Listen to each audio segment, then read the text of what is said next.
Hey guys, Xaryu here, and today it's going to be all about Roastmaster, hopping into some games with him in some 3v3 arenas. Been playing a bit more of my Rogue. I did not get Gladiator on my Rogue last season because I just didn't play my Rogue last season, but I definitely am enjoying my Rogue a lot right now and plan to push some rating, hopefully get Gladiator again for another time. But here I'm playing Paladin Boomkin Rogue, and I've been playing a little bit of Paladin Boomkin Rogue and a little bit of Resto Shaman Boomkin Rogue, as you guys know. I think I prefer the Paladin version, mainly because you have Repentance, a little bit more CC, but I'm going to do my best to really break down what we're doing in these games, like a little bit slower than normal. And what I want you guys to let me, to tell me down below in the comments, do you like when I really break down the games and explain each stun, each global almost, not, maybe not each global, but, each setup, kind of why we're choosing each target, what abilities I'm using and why, stuff like that? Or do you guys kind of just like it when I don't pause the game and kind of shoutcast it a little bit, or a little bit of both? Because some games I break down very slowly and some games I don't break down as slow. So right here, guys, the preset ward, so we cheap shot off the ward, and then we're going to dance and re-cheap shot him and open up on the Boomkin, right? We had the Cyclone on the Ellie Shaman already.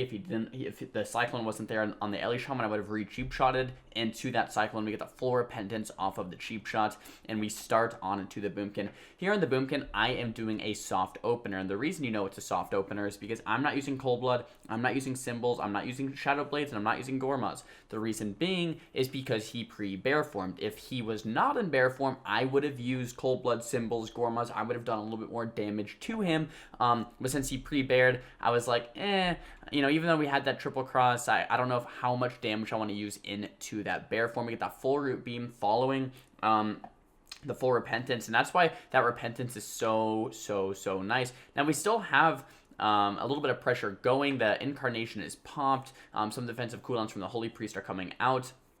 Here I kick the Shaman. We get that Cyclone over onto the Boomkin to just control him while he's Incarnationed. When they're popping, Stormkeeper, Incarn, guys, this is when you want to just hang out. This is when you want to run. This is not when you want to push in and try to get a kill. Now you can for defensive purposes, but a lot of the times, guys, you kind of just want to hang out. Now here I'm trying to get a re-stealth if I can, and I got that re-stealth, a subterfuge for 3 seconds. Now the thing is, guys, when you get a re-stealth, you can re-stun. So that's why I was spamming my stealth so hard right here, because I was down below. Nothing was hitting me, right? So I'm spamming re-stealth, spamming it.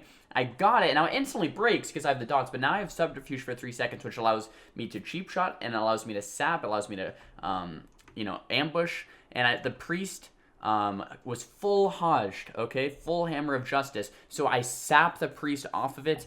Here I have an add-on called Combat Indicator. I sap the priest off of it, but he warded my sap, okay? So it was hodged into sap, but he warded the sap, and then I re-sap him right here.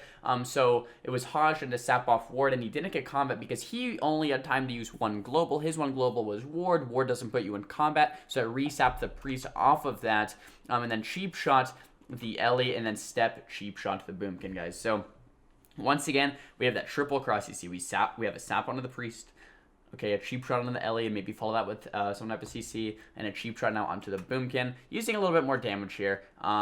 And he does pop skin. So this is, I commit more damage because we have nice CC. This Boomkin's getting low, but he does pre-bear it once again. So hats off to this guy for pre-bearing it. But we do get the sap, or the Hajj into the sap, into the clone, into the half clone. So much cross CC here. Now the Ray comes out, and we clone the Ray. So the beautiful clone comes out onto the Ray. If you guys don't know what Ray is, it collects all the healing and all damage. If it's positive, it'll heal you at the end. If it's negative, it'll hurt you at the end. And healings increase by 50% as well. But the Cyclone is going to immune that heal. So beautiful Cyclone by Shifter on to the Boomkin. He does trinket it, but the Recyclone does land. And since that Recyclone lands, that Ray heal is going to be immune. I throw down a bomb just so he can't get healed while we have no CC onto the priest. He's bear form running out of the bomb. He does get that Guardian off, however. Go for a step kick onto the priest, actually miss it, throw out a Bell of Silence, and we have a lot of cooldowns, guys. The Boomkin has no trinket, he has no skin, the Guardian's used. The priest still has trinket, but he has no Ray of Hope, he has no Guardian. If we can just get one more nice CC chain, this game should be all but over. That full moon does land though. Full blind coming out, full kidney coming out, root beam onto the trinket. So look at this, guys. I blind the priest, he trinkets into the root beam with the kidney onto the druid, and the shaman trinket into the cyclone as well. So if we don't kill here, we have every cooldown, but we do kill here. The enemy team was all out of defensives, and we kind of just slowly worked on it. So just to sum up this game, guys, we are, throwing maybe a kidney onto the healer into either a repentance or just a cheap shot on the healer. Maybe not even a kidney, into a repentance, into a cyclone, into a blind, into a root beam. So nice CC train onto the healer, supplemented with maybe a cheap shot onto the Ellie Shaman into whatever else, either a repentance, a cyclone, whatever we didn't do onto the priest, and then we cheap shot the boomkin, and we're forcing cooldowns from there. Alright, guys, and now we're hopping into a Dalaran arena. We're fighting a Mistweaver, a Survival Hunter, and a Feral Druid. Interesting choice here on the Survival, actually. I didn't notice that till playing it back, but usually we see Marks and Feral. Survival is okay with, like, a Rogue, but interesting choice here. So I'm pushing in for a sap on the Mistweaver. I don't really want to sap until the enemy team opens out of stealth. Reason being, if I sap him, they're just going to sit in stealth, and the sap is essentially wasted, right? So I want to sap the Mistweaver when either the Hunter or the Feral comes out, but there's a slight timing window there, because once they come out, they'll be in combat, then the Monk gets combat, and I can't sap at all. So as soon as they come out, I step sap the Monk, which is nice, but the Monk probably could have avoided that. I dance double cheap, okay? So immediately, guys, the game started, 0.1 seconds ago? I sapped the Mistweaver, cheap shot the Hunter, cheap shot the Feral. This is a peel. This is not a big burst opener, okay? My Paladin is half HP in the bash. I'm trying to just peel with this dance. I can, do some damage in it as well. We actually do pop some damage at the tail end of this, but it's really just to survive. Now we get Trinket, Wall, and Pet Sacrifice onto the Feral Druid. That's a lot of defensive cooldowns. We get the Root Beam onto the Monk. He gets Freedom and Weigh the Cranes out of it. Now that the Monk popped away the Crane, it looks like he is going to, survive and top his team off. So we're kind of just waiting for this Weigh the Crane to end. Guys, Weigh the Crane is kind of like Paladin melee wings. Monk's going to heal a lot, and he's also immune to stuns and slows while he's in this effect. So we're kind of just waiting a couple more seconds. When the Weigh the Crane's off, I can stun the Mistweaver. Stun the Hunter, stun the Feral. And when I'm in this Tracker's Net, by the way, I cannot move, and I cannot actually do anything. Like all my spells miss. We get that full Repentance onto the Mistweaver. We get that half sap off of the Mistweaver as I'm running by. We get the Kidney Bomb onto the Feral Druid. So much damage coming out, but that Trinket comes out onto the Mistweaver, and he does roll into the bomb, gets that Cocoon off, and they're going to survive another day. But, guys, look, we got the Mistweaver's Trinket, we got Cocoon, we got the Trinket from the Feral, we got one of the walls, we got the Pet Sack. We're working through their cooldowns, and that's really what we want to do here. It's not, let's say, you don't have to win in 1 or 2 goes, and I think a lot of people, like, in a go like that, they'd be like, oh, so close, we almost won. No, you want to think, okay, cool, we got Trinket and Bubble. Next time they won't have that. Every go, you should be getting something. Okay, you're not just going to kill every go. Every go, you're going to be working through their cooldowns until eventually they don't have anything else, and then you kill them, right? That's kind of how World of Warcraft works. Getting low HP here, just popping out a Feint, popping out my heal, making sure to get the pre-Nightblade up onto the Feral Druid. He does have Thorns, though, and I'm getting low HP, so I don't want to hit him too much. And we're ready for this next go. Weigh the Crane is available, though, for the Monk. We get the full Kidney Shot and the full Blind onto the healer, and this probably spells at the end of the game. So the reason I didn't Kidney Shot the Monk here is because he has Weigh the Crane, right? They have no Trinket. I'll just Blind into a Sap if I need, and then the full Kidney comes out onto the Feral Druid, and that should be GG.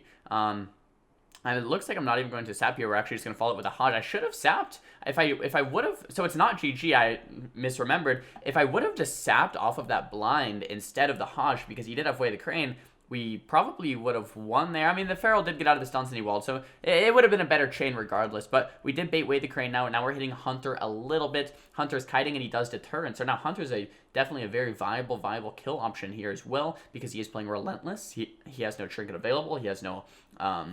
He has no Trinket available, and he has no Turtle available. But now look at this. We get the Root Beam onto the Mistweaver, guys. The Mistweaver has no Weigh the Crane, so his healing is hindered. He does get freedomed out of the Root Beam, but we get the Feral Druid in human form, or should I say Tauren form, because he's not a human. We get that cheap shot onto the Druid. We get the off cheap shot onto the Mistweaver. Then we get the re-cheap shot onto the Druid. We get the Belf off of the cheap shot on the Mistweaver, and the Feral Druid goes down. So that was a smaller go. So I'm actually going to rewind this. This was kind of just more of like a you know, we weren't really planning on going, get that root beam, the cheap shot, he gets out of the root beam, off cheap shot onto the monk, cheap shots onto the druid, belt silence onto the monk, and he does go down. So that was more of like an improv kill, and stuff like that can happen all the time, but a lot of the time, playing a comp like this or like rogue mage, it's gonna more happen on script. Guys, if you enjoyed this video, make sure to give it a big thumbs up. If you didn't, thumbs it down. My question for you in the comments is, do you like it when I break down the games, you know, very, very in depth? Like I'm pausing every second, really explaining each setup, each global, why I'm stunning each person, why I'm popping some cooldowns and not others? Or do you like it when I'm just playing the video? Regardless, let me know down below in the comments. If you guys want to just see more raw gameplay, check out my Twitch channel. I stream every single day, and you can check out a bunch of raw games where I'm not commentating and slowing it down. And if you guys want to see more breakdowns, let me know in the comments. Guys, don't forget to subscribe, and I'll see you guys next time. Peace.